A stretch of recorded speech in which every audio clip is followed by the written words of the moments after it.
Les conclusions de l'audience du chef de l'État Macky Sall à la mairie de la commune de Ngor sont rejetées par les habitants. Ils exigent qu'on leur cède tous les 6000 mètres carrés. Barthélémy Dias soutient à nouveau son oui au dialogue au nom de la validation de la candidature de Khalifa Sall. Il a dénoncé l'attitude d'Ousmane Sonko contradictoire sur cette question, clairement déterminée par la charte de Yewwi Askan Wi.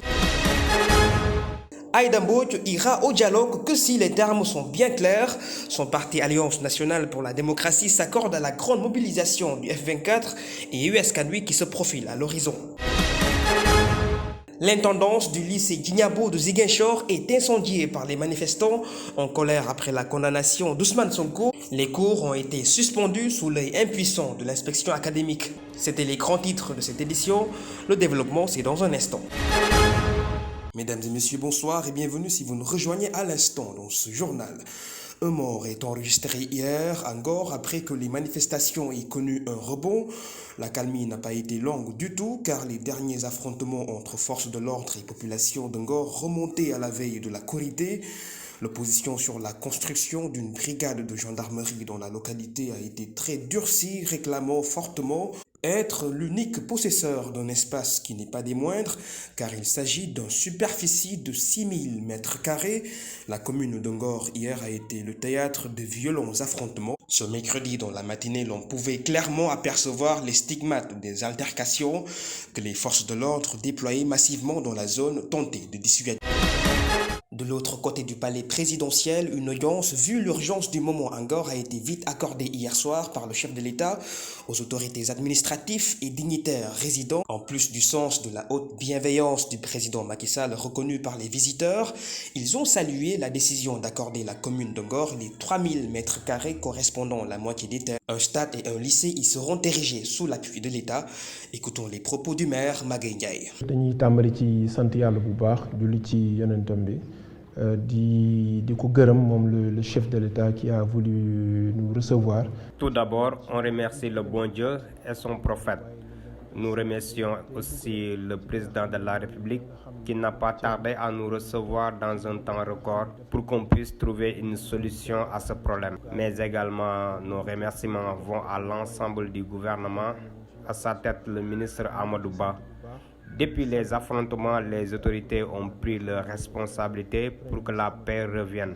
En tant que père de la nation, Macky Sall a appelé les autorités pour qu'on trouve une solution. En effet, le président de la République a décidé de donner 300 mètres carrés à chacun des deux camps, en l'occurrence les habitants de Ngor et la gendarmerie. Et au-delà, Macky Sall a pris la décision de mettre le stade communal au nord de Ngor. Mieux encore, il a décidé de construire sur fonds propres un lycée moderne à Ngor. Et j'en profite pour demander au président de venir faire la pose de la première pierre.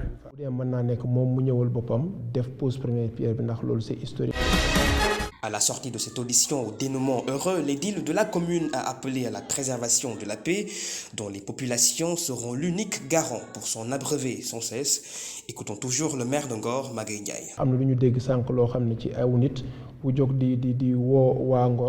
Nous avons entendu des gens qui appellent à des manifestations, mais nous, autorités de Ngor, nous voulons que la paix.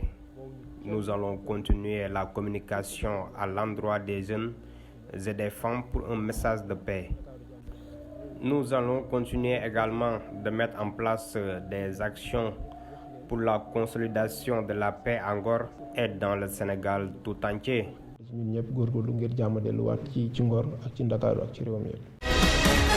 La réalité est tout autre au lendemain des affrontements exacerbés.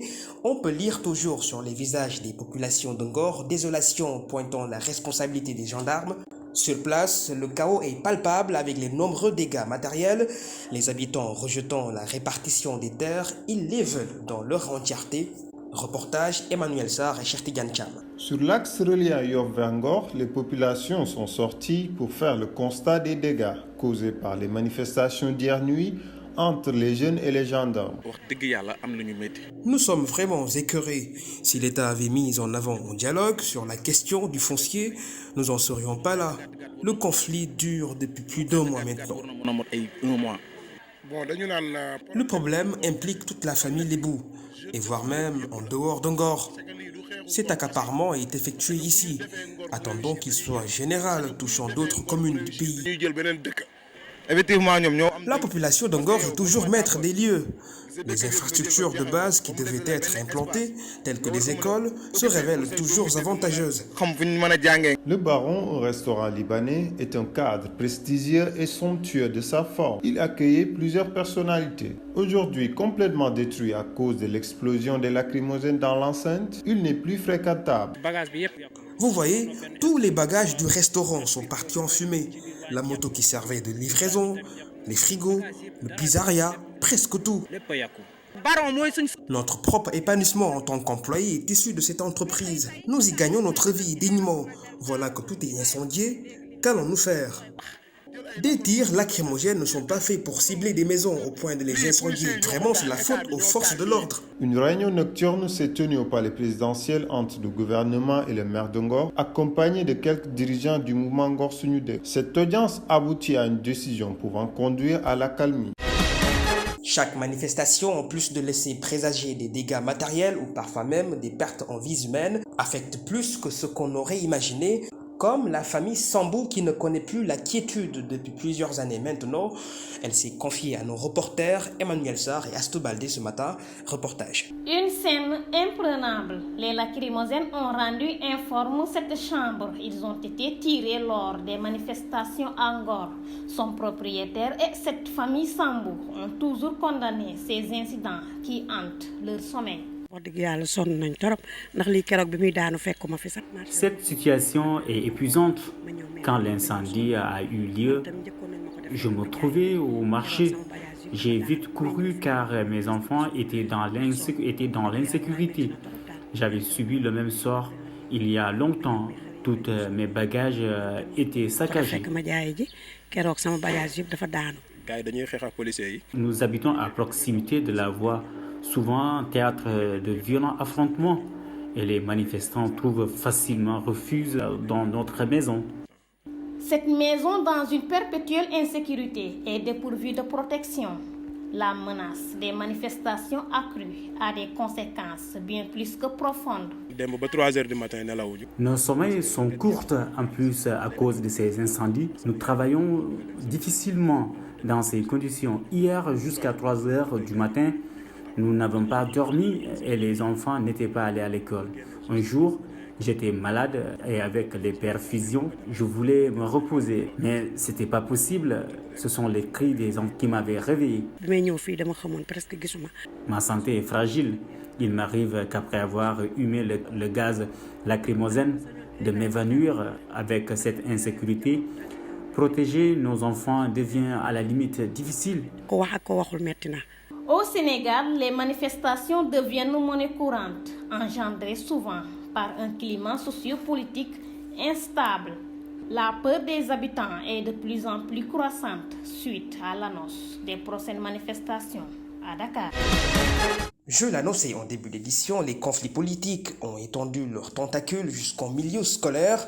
La vague d'indignation des manifestants à la suite de la condamnation en appel d'Ousmane Sonko a pris pour cible le bureau du comptable des matières du lycée Djignabo de Ziguinchor. Les incendies ont tout envahi, entraînant la suspension des cours. Attention, les images peuvent choquer. Cherfaï, inspecteur académique de Ziguinchor, est dépêché sur les lieux. Voici ses propos avec Mamgaï. C'est aux environs de 23 heures que j'ai été informé par le proviseur, vraiment de la mise en sac, n'est-ce pas, de l'intendance et et tout le bloc est calciné. C'est vraiment regrettable et je suis d'avis que l'espace scolaire doit être préservé de toutes ces contingences politiques-là. Et nous lançons un énième appel à tout le monde, à toute la communauté, de quelque bord que ce soit, pour vraiment préserver l'école de cette turbulence-là. Parce que si on se préoccupe vraiment du développement d'une contrée, on se doit de préserver l'outil de développement qui est l'éducation. Et au moment où les autres sont en train d'apprendre, nos élèves sont actuellement dans la rue. Parce que, en plus de perdre tout le consommable et l'équipement que la Fondation Sonatel avait eu l'amabilité de mettre à la disposition du lycée dans le projet de réhabilitation du lycée, dont la deuxième phase doit incessamment redémarrer. En plus de cela, les élèves n'ont pas fait cours et ils sont en train de déloger leurs camarades qui sont dans la commune. C'est vraiment regrettable. Nous sommes au dernier tournant vers les examens. Une perte de temps sera toujours préjudiciable à la bonne marche et aux résultats scolaires. Je l'annonçais dans les grands titres, le boycott au dialogue se poursuit dans le camp de l'opposition. Le parti Alliance nationale pour la démocratie And Saxal Liguey veut être clair et réaliste. Pas d'adhésion à l'appel du président sont les termes du dialogue. La présidentielle imminente, l'Alliance se statuera lors de son prochain congrès d'investiture. Compte rendu Emmanuel Sarr et Ibrahima Moussali. Madame Aïda Mbodj, présidente du parti And Saxal Liguey, ne siégera pas au dialogue national, une initiative lancée par le chef de l'État Macky Sall à l'endroit de la classe politique. Sans jambage, il reste catégorique sur ce point devant ses militants. Que moi je ne peux pas parler d'une chose que j'ignore. Or, personnellement, au niveau de l'Alliance nationale pour la démocratie, on n'a reçu ni invitation ni terme de référence. Un dialogue qui comporte les germes de sa propre stérilité ne peut enregistrer qu'un retour défavorable à l'envoyeur, le président. Par conséquent, And Saxal Liguey ne participera pas du tout au dialogue envisagé, vu le contexte où le président de la République refuse encore d'annoncer qu'il n'a pas droit à un troisième mandat. D'ailleurs, sur ce point, nous l'invitons à le déclarer incessamment et solennellement. La coalition Yewwi Askan Wi, dont sa formation politique adhère, à laquelle lors des élections locales et législatives avait eu des résultats importants, imposait une cohabitation à l'Assemblée nationale. Malgré cette avancée notoire, la coalition traverse présentement des moments difficiles de son existence, d'où sa fidélité. And Saxal Liguey reste et demeure au sein de cette coalition, qui symbolise toujours l'espoir et l'espérance des Sénégalais d'ici et d'ailleurs. Les principes de l'accord cadre de la coalition Yewwi Askan Wi restent en vigueur et en guise de rappel. Il s'agit de n'avoir aucune accointance ni aucune compromission avec le pouvoir en place. Notre parti a volontairement et librement adhéré au mouvement des forces vives du Sénégal F24, une adhésion qui se justifie par la raison d'être de ce mouvement, qui est en adéquation avec l'idéologie de notre parti. Donc notre adhésion contribuera certainement à fortifier ce mouvement qui s'installe comme un rempart de la démocratie sénégalaise, voire comme une force du sillage séif au service de la paix. S'agissant de l'élection présidentielle de 2024, le parti Alliance nationale pour la démocratie And Saxal Liguey se projette sur l'organisation d'un congrès d'investiture. Mais jusqu'à présent, nous n'arrivons pas à finaliser ce processus avec l'administration du Grand Théâtre qui continue de nous laisser dans un flou inacceptable pour valider cette date qui pourtant était totalement libre. En tout état de cause, And Saxal Liguey informe et rassure ses militants et sympathisants qu'elle tiendra prochainement son congrès d'investiture, une date, lieu et heure qui feront l'objet d'une grande décision, à une date, à une heure, qui feront l'objet d'une grande diffusion. Les manifestations pacifiques de la société civile et la coalition Yewwi Askan Wi comptent organiser les 12 et 19 mai prochains. Madame Aïda Mbodj appelle à une forte mobilisation des Sénégalais de ce qu'elle qualifie la préservation des acquis démocratiques du pays. Comme la conférence des leaders de Yewwi Askan Wi hier, Aïda Mbodj, présidente de l'Alliance nationale pour la démocratie, a joint aussi son soutien constant à Ousmane Sonko. Regardez. L'acharnement judiciaire contre M. Ousmane Sonko, leader et président de Pastef les Patriotes. Le président Ousmane Sonko a mon soutien total, comme d'habitude, et entier, ainsi que le soutien de mon parti, And Saxal Liguey, relativement à l'acharnement judiciaire, toute nature confondue dont il est en train de vivre. Ma volonté, ma détermination et mon engagement à le défendre, comme je l'ai toujours fait lors de ma position d'antan, en qualité de son avocate parlementaire, n'ont bougé d'un iota et ne sauraient bouger d'un iota. Nous demeurons convaincus que le processus judiciaire et électoral destiné à le rendre inéligible trahit les principes et les vertus de notre démocratie. Quand le M2D s'était mué en bouclier pour défendre Ousmane Sonko en février et mars 2021, le M2D n'a pas été initié pour défendre Ousmane Sonko. Mais justement, en défendant Ousmane Sonko, le M2D était destiné à défendre la démocratie comme on l'avait décrit. Et c'est par rapport à cette défense de la démocratie que nous interpellons tous les démocrates de ce pays, épris de justice, d'équité, pour effectivement se lever comme un seul homme. Nous en avons besoin. C'est ce que les Sénégalais avaient fait en février et mars 2021. J'y reviendrai. Par conséquent, face au non-respect de ses droits les plus élémentaires, And Sakhal Ligueye assure à M. Ousmane Sonko, président de Pastef les Patriotes, un soutien indéfectible au regard de la loyauté qui nous lie et qui demeure toujours intacte.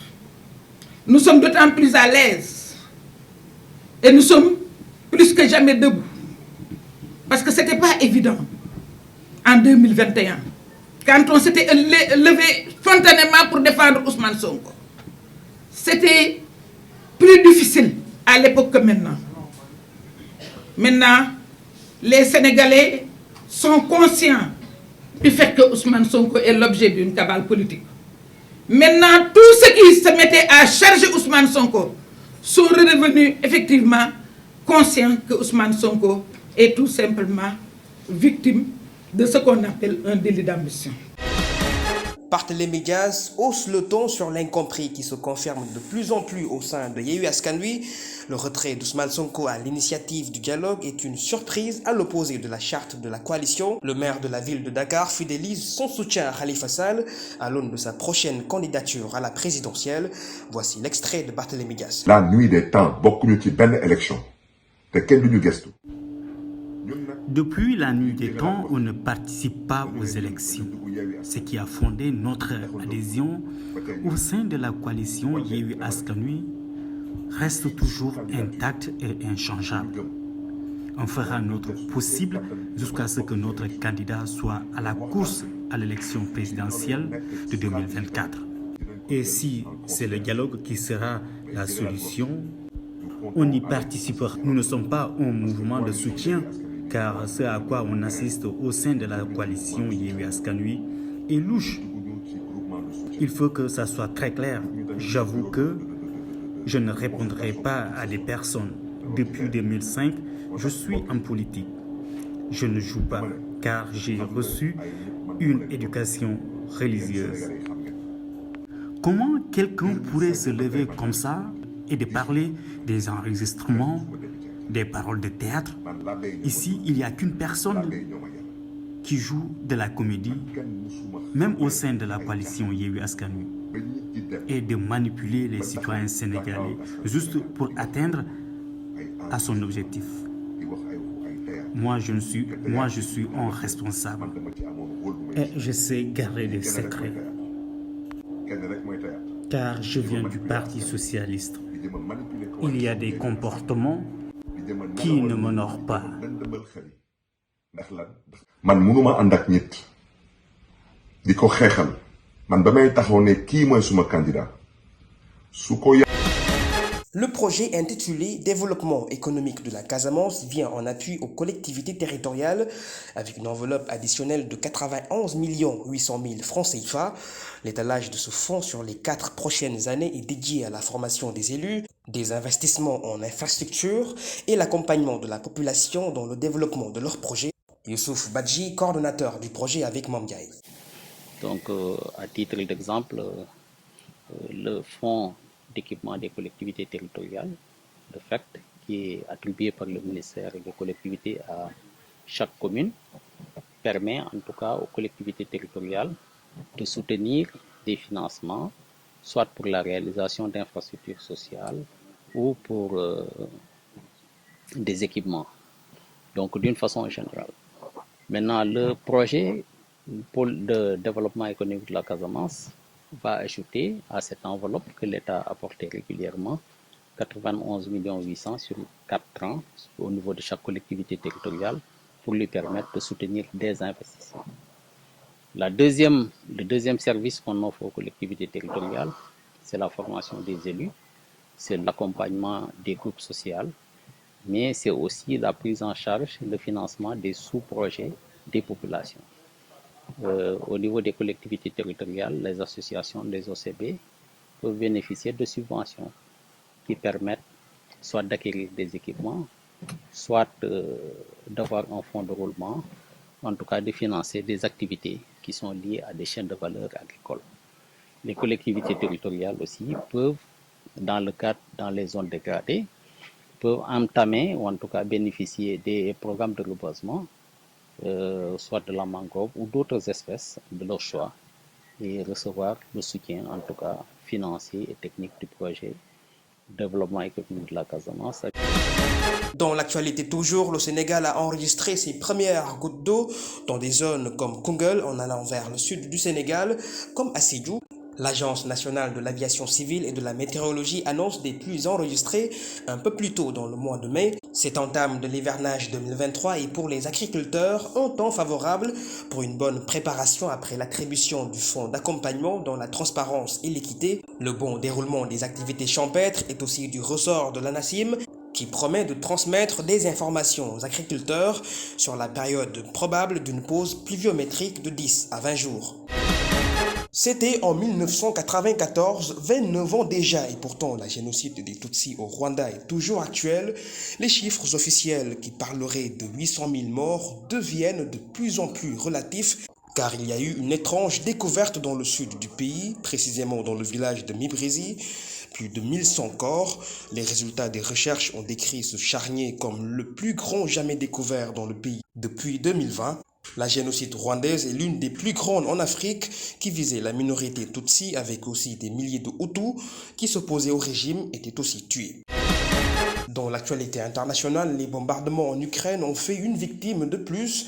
La presse française regrette le décès d'un de ses reporters. Le coordonnateur vidéo de l'agence France Presse en Ukraine, Armand Soldat, a été tué hier dans un théâtre d'opération dans les environs de Kharkiv, la localité ukrainienne à proximité de Bakhmout, vers 16h30 locale. Le journaliste était en compagnie de 4 collègues qui sont tous indemnes et militaires ukrainiens lorsqu'ils ont été pris sous la salve de roquettes Grad. L'agence France Presse a réagi par son président-directeur général Fabrice Friès, rappelant les risques et dangers auxquels sont confrontés les journalistes au quotidien en couvrant le conflit en Ukraine.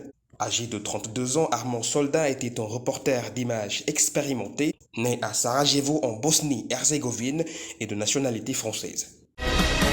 Achevons ce journal avec la page sport. L'équipe nationale du Sénégal des moins de 17 ans s'est qualifiée ce mercredi à la prochaine Coupe du Monde de la catégorie après avoir largement dominé l'Afrique du Sud sur un score de 5-0. Cette rencontre était un match comptant pour les quarts de finale de la Coupe d'Afrique des Nations en Algérie. Les Lionceaux ont inscrit au total 12 buts sans en encaisser aucun. Le Sénégal est la première équipe qualifiée pour les demi-finales de la CAN. Il jouera pour une place en finale contre le vainqueur du match Nigeria-Burkina Faso, prévu jeudi à 19h.